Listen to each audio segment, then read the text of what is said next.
ข้านั้นเกือบสูญไปฟ้าดินคงเห็นใจ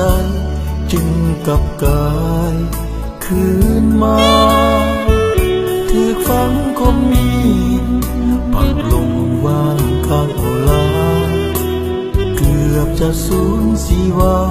แต่ถึงข่าวสะตาพอขาดไปเพียงแต่ได้เห็นห้อยแผลเป็นห้อยคอยฝังใจฝากเตือนแทนผลกรรมเตือนให้จำในใจถูกฝังตรมสิ้นดิ้นลงสู่ห่างกายด้วยความหักปักใจจนห่างกายเกือบฝังจมดินเอานาทีแทนผ้าปูนอนส่วนมองใส่หุ่นนั้นคือหาดทรายดอกแก้วเอาฝั่งแก้งยางบางม่านบังแสงงามเลิศแล้วเอาฟ้าดาวแสงว่าแววแทนแสงไฟส่องทางต่างๆคืนหนึ่งคืนนั้นอ้ายขอจำมันบ่หลงเลือนมีดคมคอยแผลเตือนเหมือนปักในวิญญาณ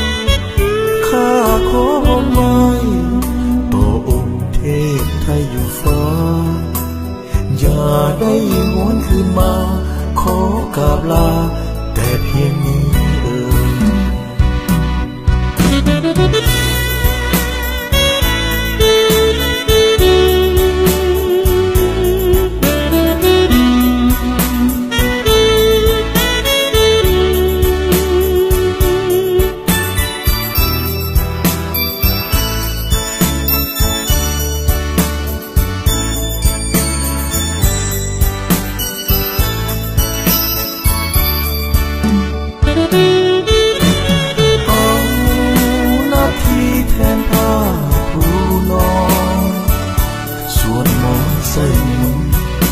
นั้นคือหาดทรายดอกแก้ว